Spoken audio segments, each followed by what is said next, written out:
하나님 말씀 봅니다. 호세아 11장 8절 말씀입니다. 구약성경 1267페이지에 있습니다. 호세아 11장 8절 말씀 찾으실 줄 알고 제가 봉독해 드립니다. 에브라임이여 내가 어찌 너를 놓겠느냐, 이스라엘이여 내가 어찌 너를 버리겠느냐, 내가 어찌 너를 아드마같이 놓겠느냐, 어찌 너를 스보임같이 두겠느냐. 내 마음이 내 속에서 돌이키어 나의 국률이 온전히 불붙는 듯 하도다.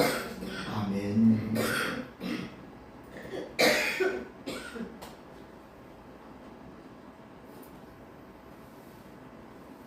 지난 시간에 심판을 언급하시던 하나님께서 갑자기 사랑의 말씀으로 바꾸시고는 하나님께로 돌아와 너희 묵은 땅을 기경하라 말씀하시는 모습을 우리가 보았습니다.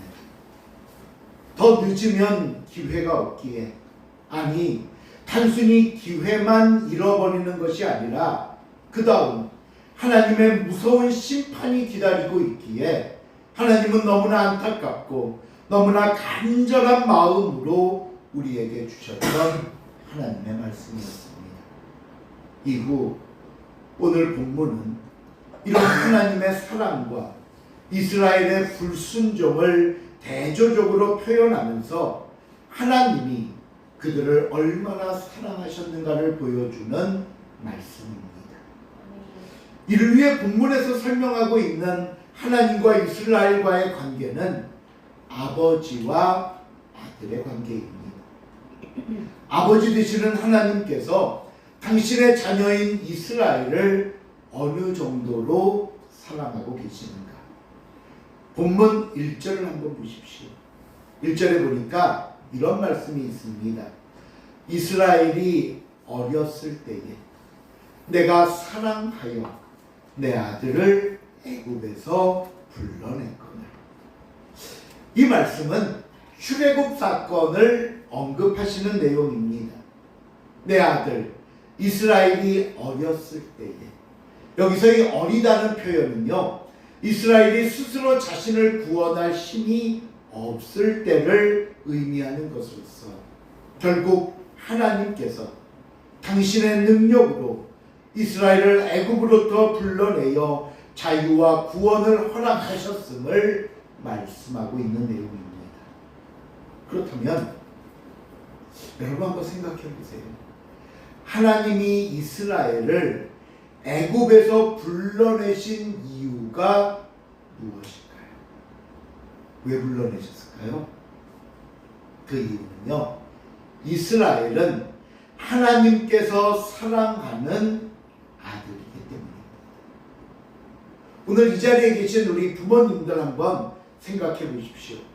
부모님들이 자녀를 사랑하는데 어떤 조건 때문에 사랑하는 것 아니지 않습니까? 자녀를 사랑하는, 그래요, 어쩜 굳이 한 가지 이유를 대라면 그가 나의 자녀이기 때문입니다. 더 이상 이유도 없고 조건도 없습니다. 마찬가지로 하나님은 저와 여러분을 향하여 내 아들, 나의 자녀라고 말씀하십니다. 그리고 저와 여러분이 우리가 하나님의 자녀라는 이 한 가지 때문에 우리를 그토록 사랑하고 계신다고 말씀하는 겁니다. 자, 그렇다면 하나님께서는 부모로서 그 자녀된 이스라엘을, 그리고 오늘 저와 여러분을 어떻게 사랑하고 계시는가?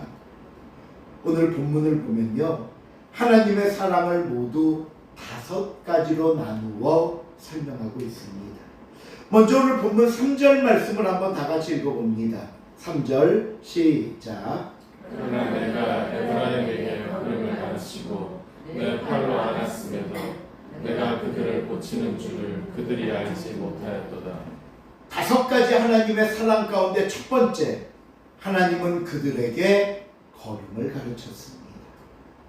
아버지가 어린 자녀를 붙잡고 앞에 서서 같이 발을 띄면서 비틀거리고 넘어질 땐 붙잡아주면서 한 걸음 한 걸음 걸음마를 가르치듯이 하나님께서는 스스로 아무것도 할 수 없었던 그들을 붙잡고 격려와 훈련으로 걷게 하셨습니다. 아멘. 두 번째 하나님의 사랑은 팔로 안으셨다고 말씀합니다. 어머니가 어린 자녀를 품에 안듯이 이스라엘 백성들을 품에 안으시고 행하셨습니다. 신명기 1장 31절에 보니까요, 광야에서 백성들이 광야길을 걸을 때 하나님의 행하신 일을 이렇게 설명합니다. 같이 한번 읽어봅니다. 광야에서도 시작. 광야에서도 너희가 당하였거니와 사람이 자기의 아들을 안는 것 같이 너희가 하는 여호와께서 너희가 걸어온 길에서 너희를 안으사 이곳까지 이르게 하셨느니라. 단 한순간도 하나님의 관심 밖으로 벗어난 적이 없었고요. 단 한순간도 하나님의 사랑과 그 품에서 떨어져 나간 적이 없이 하나님께서는 항상 우리를 그 품에 안으시고 우리의 발걸음 발걸음마다 동행해 주셨습니다. 세 번째 하나님의 사랑은 우리가 병들었을 때에 고쳐주셨습니다. 출애굽기 15장 26절에 보니까 이르시되 너희가 너희 하나님 나 여호와의 말을 들어 순종하고 내가 보기에 의를 행하며 내 계명에 귀를 기울이며 내 모든 규례를 지키면 내가 애굽 사람에게 내린 모든 질병의 하나라도 너희에게 내리지 아니하리니 나는 너희를 무엇하는 치료하는 여호와이니라. 하나님은 이스라엘을 치료하셨고 오늘 저와 여러분에게도 우리의 모든 질병, 우리 마음의 연약함, 우리 삶의 부족한 것들을 하나씩 하나씩 보시며 회복시키시고 채우신다는 사실을 우리가 잊어서는 안 될 것입니다. 네 번째, 우리를 사랑하시는 모습은요, 본문 4절에 보시면 사랑의 줄로 이끄셨다고 말씀합니다. 이스라엘이 광야길을 행할 때 불기둥과 구름기둥으로 인도하셨습니다. 여러분, 왜 밤에는 불기둥이고 낮에는 구름기둥이었을까요? 날씨, 자, 정집사님 시작. 날씨, 기온, 환경 여러 가지. 그러니까 왜 그랬냐고요? 그러니까 그 정답인데 이렇게 좀 길게 말해달라고.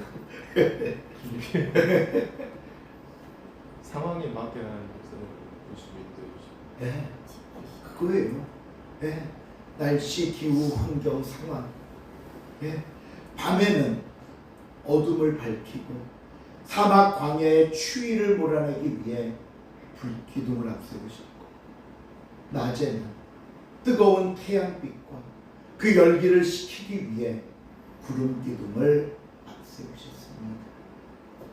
여러분, 세밀하신 하나님, 세밀하신 하나님, 그 세밀하심으로 우리의 삶을 은혜와 사랑으로 채우시고 인도하시는 분이 바로 아버지 되시는 하나님이신 것입니다. 마지막 다섯 번째 본문에서 언급하는 하나님의 사랑은 우리를 먹이셨다고 말씀합니다. 매일매일 중단되지 않는 만나를 내리셨습니다. 고기를 먹고 싶다고 할 때는 메추라기로 배부르게 하셨습니다. 항상 우리를 푸른 초장에 누이시며 쉴 만한 물가로 인도하시는 하나님, 때를 따라 돕는 은혜를 주시고 모든 것을 풍성하게 허락하시는 하나님의 사랑이 언급되어 있는 말씀입니다. 이렇게 하나님은 이스라엘을 사랑하셨습니다. 그리고 오늘 이 시간 저와 여러분을 사랑하시고 앞으로도 변함없이 함께 하실 것입니다. 그런데 문제는 지금부터입니다. 하나님의 과분하고 이토록 놀라운 사랑을 받은 이스라엘의 반응을 한번 보십시오. 본문 2절입니다. 2절 말씀 시작. 선지자들이 그들을 부를수록 그들은 점점 멀리하고 바알들에게 제사하며 아르세니 우상 앞에서 분향하였으나 하나님의 이런 사랑을 입었다면 당장이라도 하나님께 달려와 감사하고 하나님만을 공경하고 섬겨도 부족한데 그들은 하나님의 부르심에 더욱더 멀리 도망쳤습니다. 그리고 그것도 모자라 바알을 섬기며 그들이 우리를 구원한다. 우리에겐 바알뿐이다. 우상 숭배에 빠졌던 겁니다. 그리고 7절에 보니까 뭐라고 얘기를 하냐면요. 내 백성이 끝끝내 내게서 물러가라니 비록 그들을 불러 위에 계신 이에게로 돌아오라 할지라도 일어나는 자가 하나도 없다. 내 백성이 끝끝내 내게서 물러가는 저는요 이 끝끝내라는 표현이 얼마나 마음 아프던지 결국 물러가는구나. 한 걸음 한 걸음 그들을 붙잡고 걸음마를 가르쳤더니 그 발로 하나님을 버리고 우상에게 달려갑니다. 항상 그 품에 안으시고 끝까지 지켜주셨더니 하나님께 받은 사랑을 우상에게 가서 갚으라는 말입니다. 이런 이스라엘을 보시는 하나님의 마음이 어떠실까요? 어떠실까요? 아프셨습니다. 아프셨어요. 흔히 부모님들 말씀하시는 야 내가 너를 어떻게 키웠는데 하는 어떤 보상 심리에 대한 생각이 아닙니다. 왜 마음 아프셨는 줄 아십니까? 내 자녀들이 죄악에서 돌아와야 하기 때문입니다. 더 오래 머물면 영영 돌아오지 못할까봐 안타까워하시는 마음입니다. 하나님은요 지금 이 순간에도 이스라엘에 대한 사랑으로 저와 여러분을 향한 사랑으로 이렇게 마음 아파하십니다. 그런데 어리석은 이스라엘은 이런 아버지 하나님의 마음을 깨닫지 못했습니다. 7절 하반절에 보니까 이렇게 말씀합니다. 비록 그들을 불러 위에 계신 이에게로 하나님께로 돌아오라 할지라도 일어나는 자가 하나도 없다. 자기 죄를 깨닫고 일어나 하나님께로 돌아가려는 자가 한 명도 없도다. 하나도 없도다. 마치 혼수 상태에 빠져 깨어날 줄 모르고 죽음의 깊은 잠에 빠져 있는 모습처럼 이들은 영적인 혼수 상태에 빠져서 하나님의 말씀을 듣지도 못했습니다. 일어나는 자가 없도다. 하나님의 깨우는 간절하고 절박한 외침에도 그 누구 하나 반응하는 사람이 없었습니다. 그런데 이런 이스라엘을 향해 하나님이 또 뭐라고 말씀하는 줄 아십니까? 본문 8절입니다. 8절 말씀 시작. 에브라임이여 내가 어찌 너를 놓겠느냐 이스라엘이여 내가 어찌 너를 버리겠느냐 내가 어찌 너를 아담과 같이 놓겠느냐 어찌 너를 스보임같이 두겠느냐 내 마음이 내 속에서 불어서 나의 긍휼이 온전히 불붙었다. 저는 이 말씀 보면서 감히 참 하나님은 바보 같습니다. 이런 이스라엘에게 뭐라고요? 내가 어찌 너를 놓겠느냐? 내가 어찌 너를 버리겠느냐? 왜 화가 나는데도 놓지 못하십니까? 그들이 하나님을 떠났고 그들이 하나님을 버리는데 왜 하나님은 그러지 못하십니까? 우리는 이 말씀을 통해 한결같은 마음과 모습으로 이스라엘을 바라보시는 하나님의 사랑을 발견하게 됩니다. 당시 북방 이스라엘은요 시간이 흐를수록 하나님에 대한 죄가 점점 더 극에 달했습니다. 다시 하나님께 돌아올 기미조차 보이지 않았던 것이 솔직한 상황입니다. 그러나 하나님께서는 이런 이스라엘을 향해 내가 어찌 너를 아드마나 스보임같이 놓으며 너를 버리겠냐고 말씀합니다. 여기 나오는 이 스보임 아드마는 지명 이름입니다. 우리가 잘 아는 왜 소돔과 고모라는 많이 들어보셨죠? 그렇죠? 소돔과 고모라와 함께 그 주변에 같이 있던 5 성읍 중 하나입니다. 신명기 29장 23절에서 26절에 보면 당시의 상황을 놓고 이렇게 말씀이 기록되어 있습니다. 좀 말씀이 긴데 우리 천천히 한번 읽어봅니다. 그 온 땅 시작. 그 온 땅이 유황이 되며 소금이 되며 또 물에 타서 심지도 못하며 결실함도 없으며 거기에 아무 불도 나지 아니하니 옛적의 여호와께서 진노와 격분으로 멸하신 소돔과 고모라와 아드마와 스보임의 무너짐과 같음을 보고 울을 것이요 너는 나라 사람들도 묻기를 여호와께서 어찌하여 이 땅에 이같이 행하셨느냐 이같이 크고 맹렬하게 노하심은 무슨 뜻이냐. 그때 사람이 대답하기를 그 무리가 자기 조상의 하나님 여호와께서 그들의 조상을 애굽에서 인도하신 때에 더불어 세우신 언약을 버리고 가서 저에게 알지 못하고 여호와께서 그들에게 주시지도 아니한 다른 신들을 따라가서 그들을 섬기고 전하나이다. 소돔과 고모라 얘기입니다. 유황불로 멸망시키는. 이때 우리는 흔히 많이 듣기를 소돔과 고모라만 심판받은 줄 아는데 아닙니다. 지도를 보시면요, 사해 남쪽 지역에 여기가 소돔, 고모라, 스보임, 아드마, 소알 이렇게 5 성읍이 모여 있었습니다.